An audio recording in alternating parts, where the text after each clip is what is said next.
Bonjour et bienvenue à un nouvel épisode du podcast du MR21 à la cathédrale Notre-Dame de l'Assomption à Moncton. Dans cette série de podcasts, on reçoit des invités spéciaux où on va parler de différents sujets qui touchent le patrimoine du bâtiment et l'œuvre du musée. Mon nom c'est André Bourgeois et je suis l'animateur de cette série.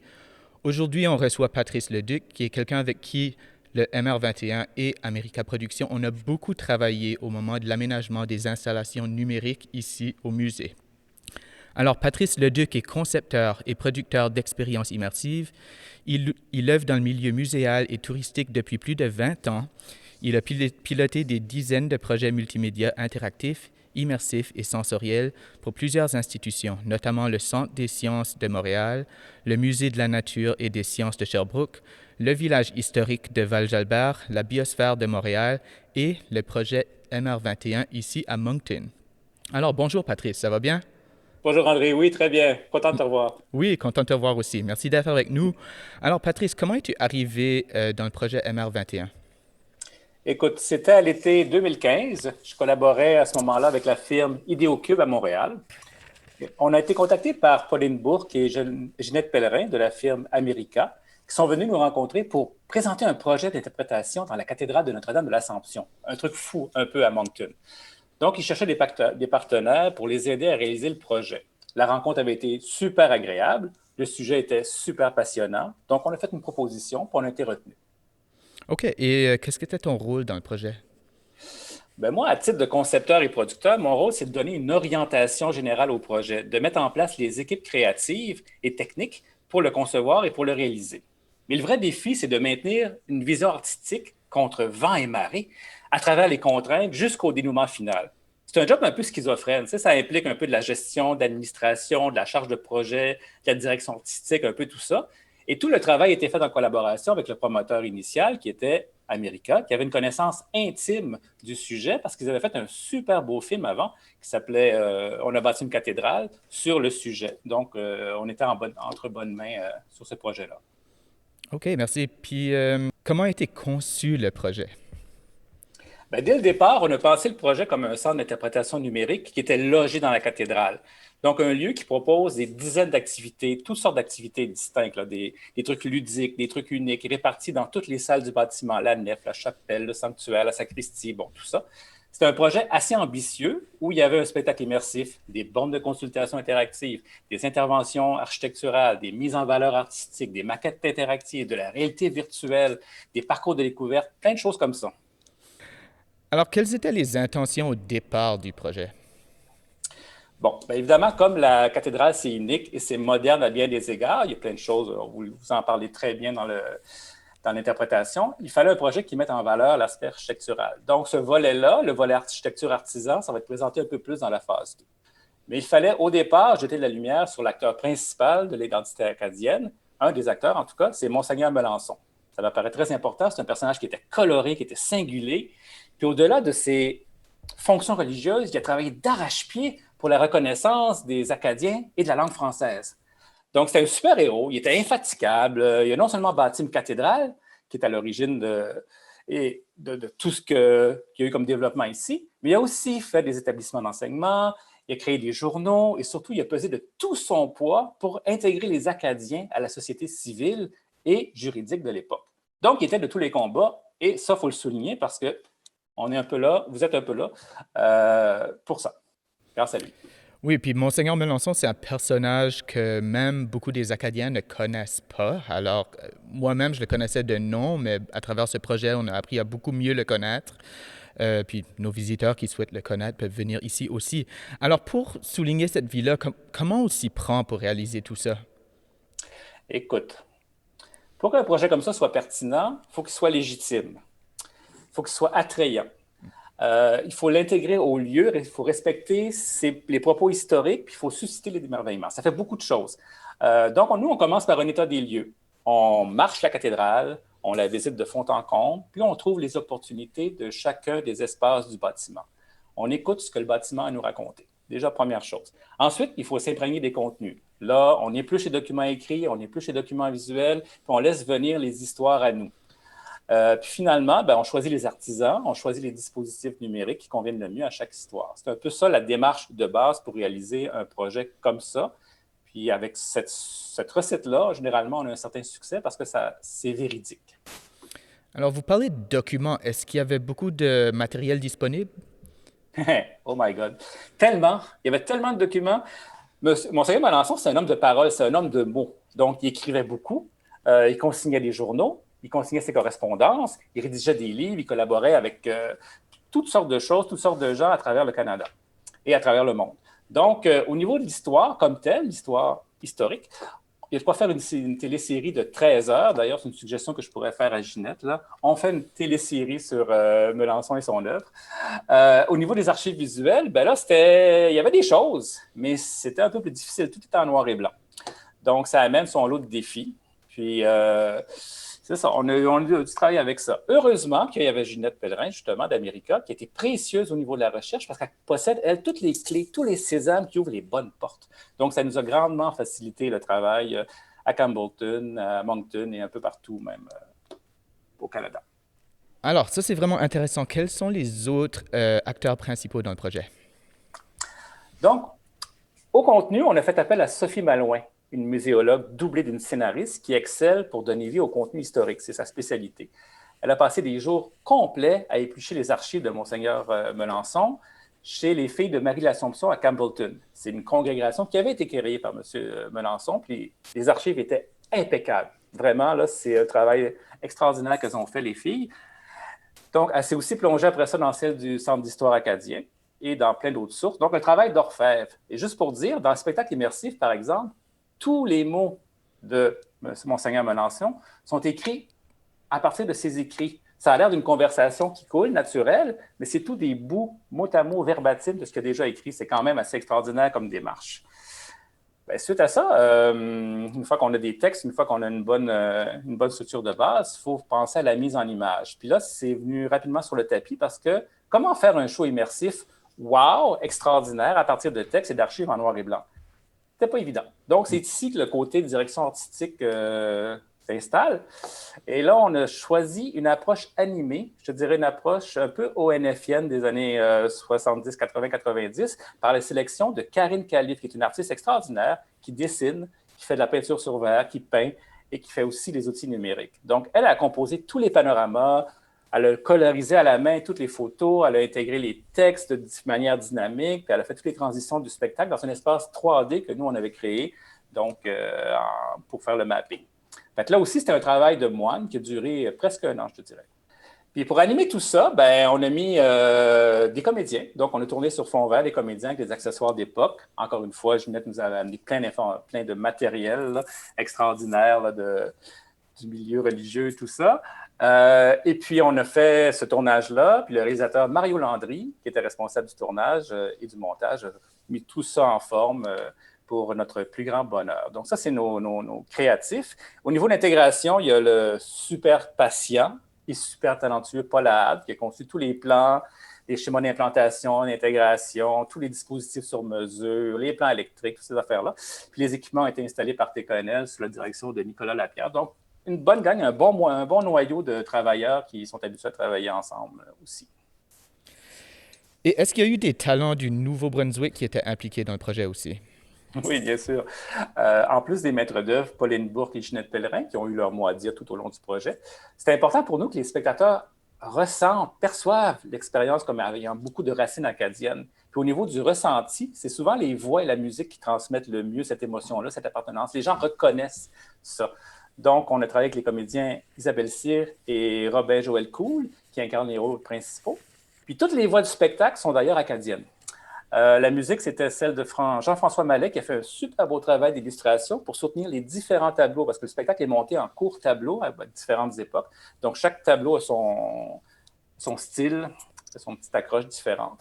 Puis, au niveau des dispositifs, ben là, les supports des bords numériques ont été réalisés par le forgeron Paul Fontaine. Les photos couleurs sont de Marc Blanchard. Les bancs typographiques dans la salle sont peints par Anne-Marie Sirois. Puis bon, il y a plein de fournisseurs locaux aussi qui ont contribué aux aménagements et à tout ça.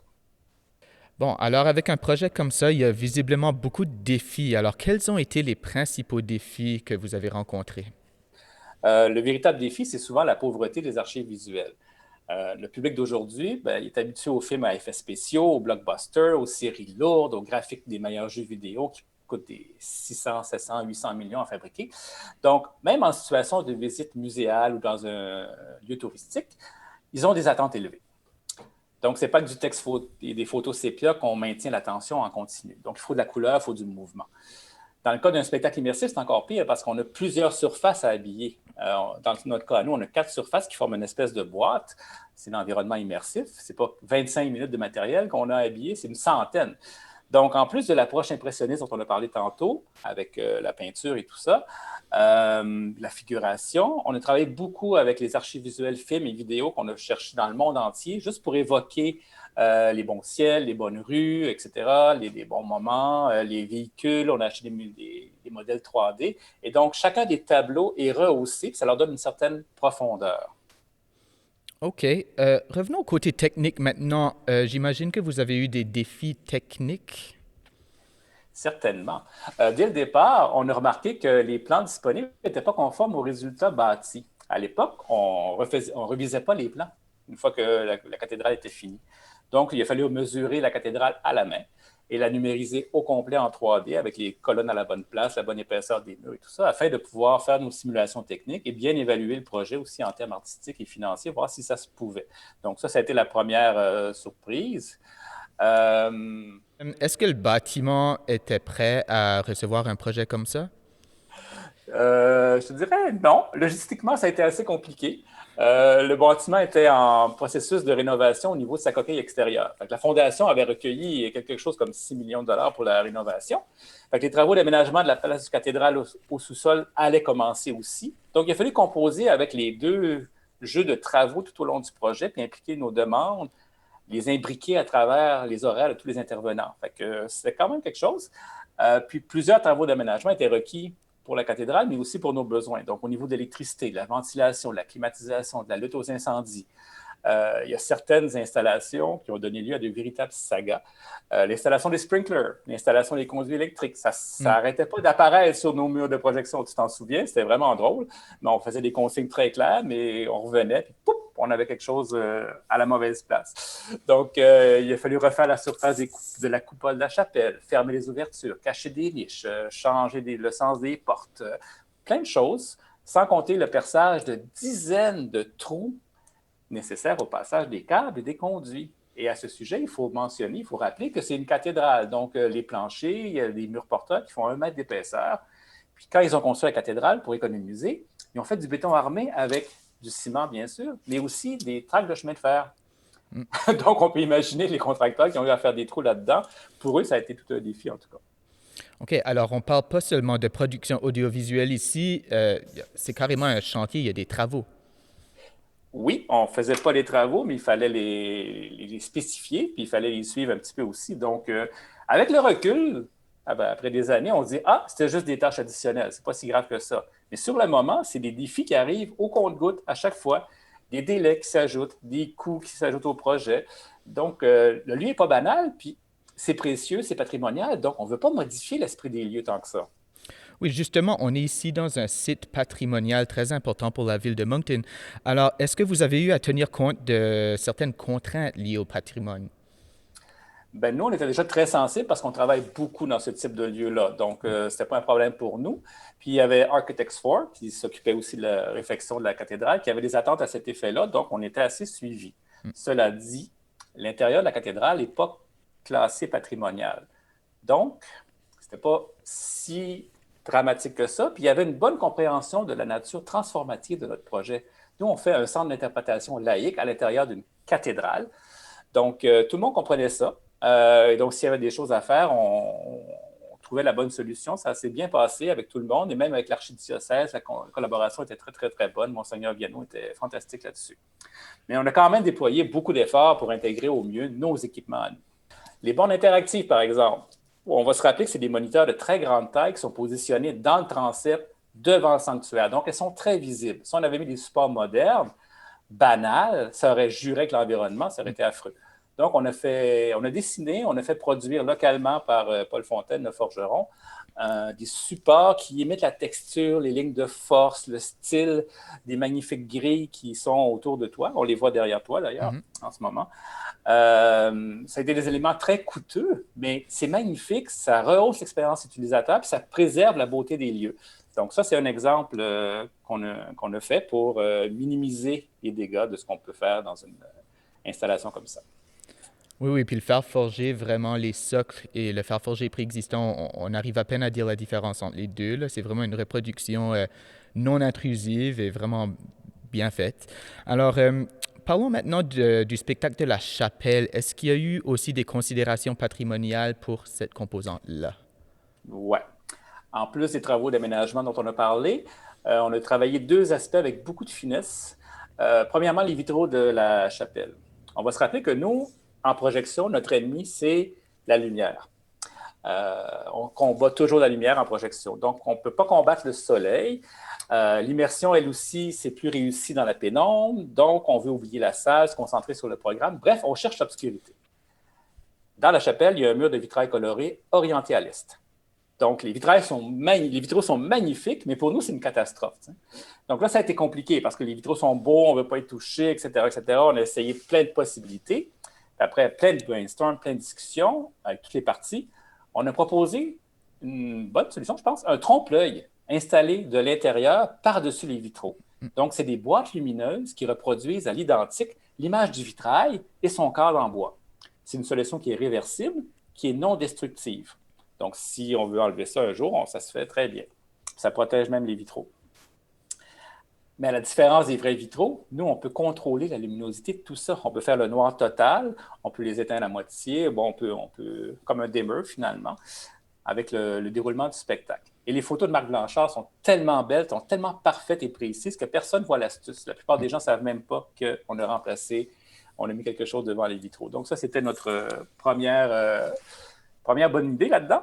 L'autre défi, c'était qu'on voulait réaliser une projection seamless, en continu, sans joint, dans la chapelle. Mais la chapelle, c'est très petit, c'est très intime. Et en projection, bien, plus c'est petit, plus ça prend de source. Donc, le dispositif va nécessiter pas moins de 10 projecteurs pour couvrir toutes les surfaces. Ça, c'est un défi technique au niveau du blending, au niveau de la projection, du mapping, mais aussi au niveau de l'intégration, parce qu'on avait 6 projecteurs au sol, en plus des 3, je pense, climatiseurs au sol. Donc là, il fallait que tout ça, ça disparaisse. Donc, on a fait faire des caissons, on les a fait patiner comme de la pierre de taille et tout ça. Et maintenant, ça fait disparaître tous les équipements. Puis quand on rentre dans la pièce, l'illusion est assez parfaite. On ne s'en aperçoit pas si on n'est pas un habitué. Là, on dit « Ah, ça a toujours été là, c'est fait comme ça ». Donc ça, c'est un autre effort d'intégration qu'on a fait. Alors, nous, on est vraiment fiers de dire à nos visiteurs que nos installations sont uniques en Atlantique et que ça vaut vraiment la peine de venir les voir. Est-ce que vous pouvez nous en dire plus sur ce qui les rend vraiment exceptionnels? Bien, moi, je dirais que MR21, ça se distingue par la volonté de faire ressentir et de faire comprendre l'histoire. Pas seulement au niveau purement informatif, comme c'est souvent le cas, mais au niveau des émotions, au niveau de la perception, au niveau des intuitions. C'est un lieu culturel qui est moderne, qui permet de déchiffrer l'histoire d'une manière ludique et numérique. Quand je visite un lieu historique ou une cathédrale, que ce soit ici ou ailleurs en France, on me décrit plein de choses que je ne peux pas voir. On me pointe une gargouille ou un chapiteau qui est très éloigné, si éloigné que je dois l'imaginer. Donc, ça m'a toujours un peu agacé, ça, et je me suis toujours dit qu'on pouvait faire mieux. Donc, la volonté du projet MR21 à terme, c'est d'aider à mieux voir les traces de l'architecture, c'est de magnifier et exposer les détails. C'est aussi de permettre à tous de saisir et de revivre le contexte historique qui accompagne tous ces témoins de l'histoire, que ce soit des objets, que ce soit de l'architecture, des œuvres d'art, tout ça, par les mots, les images animées et le son. Donc, c'est de redonner cette espèce de couche supplémentaire qui permet d'apprécier quelque chose. C'est un peu ça qu'on fait avec les bornes interactives. Absolument. On n'en a pas encore beaucoup parlé des bornes. Elles sont tactiles, elles portent sur les verrières historiées. C'est un bon exemple de ce qui est distinctif à MR21. Vos verrières, elles sont magnifiques, mais elles sont si hautes que personne ne peut déchiffrer ce qu'elles contiennent. Le contenu est vraiment très riche et il est monté comme une bande dessinée, un peu comme un manga japonais. Donc, il y a des personnages, des décors, des symboles, des accessoires significatifs, il y a des mots qui apparaissent. C'est quand même très moderne, très intéressant. D'un côté, tu as l'histoire séculaire, de l'autre côté, tu as l'histoire religieuse. Parce que chaque borne numérique propose, les bornes qu'on a conçues, c'est un face-à-face grandeur nature. Donc, chaque case est reportée grandeur nature devant le spectateur. Et on peut faire une interprétation des différents éléments sur demande. Donc, on met le visiteur en rapport avec l'œuvre et son contenu, comme s'il était transporté en haut du transept. Donc, c'est un petit peu l'idée générale de tout ce qu'on veut faire à la cathédrale. Puis Monseigneur Melançon avait une volonté réelle de laisser des traces, de raconter l'histoire du peuple dans ses verrières, mais le positionnement rend ça impossible. Tu peux pas, si tu n'as pas le livre ou si tu n'as pas un escabeau de 100 pieds, tu ne pourras pas aller voir. Donc, avec les dispositifs numériques, les verrières redescendent au niveau du citoyen, puis retrouvent leur fonction et leur utilité. Puis par ailleurs, pour revenir à ta question initiale, c'est la seule cathédrale, je pense, qui abrite un centre d'interprétation numérique et qui intègre un spectacle documentaire immersif dans ses murs. Donc ça, c'est assez unique, je pense. Intéressant. Alors, en terminant, est-ce que vous avez un message à communiquer avec nos auditeurs? Ben oui, en terminant, je voudrais d'abord m'adresser aux gens. Je les invite à venir visiter la cathédrale et MR21. Je les invite à vivre les expériences que nous proposons. On souhaite que ça soit inspirant pour eux et je pense que ça vaut vraiment le détour. Mais j'ai un mot aussi aux bailleurs de fonds, au gouvernement fédéral, au provincial, aux agences. D'abord, je vous rappelle que le projet n'en est qu'à ses débuts. On est à la phase 1. On a besoin d'un soutien institutionnel pour le parachever, pour l'opérer convenablement. Déjà, la volonté de quelques personnes, américains entre autres, ça a réussi à doter à Moncton de nouveaux attraits touristiques de calibre international. Fait que la graine est semée, mais là, il est temps de l'arroser et de la faire croître. Fait qu'on compte sur vous, les bailleurs. Bon, alors nous allons conclure sur ces paroles d'histoire. Patrice Leduc, concepteur et producteur immersif, merci beaucoup. Merci à toi, André. À la prochaine. À très bientôt.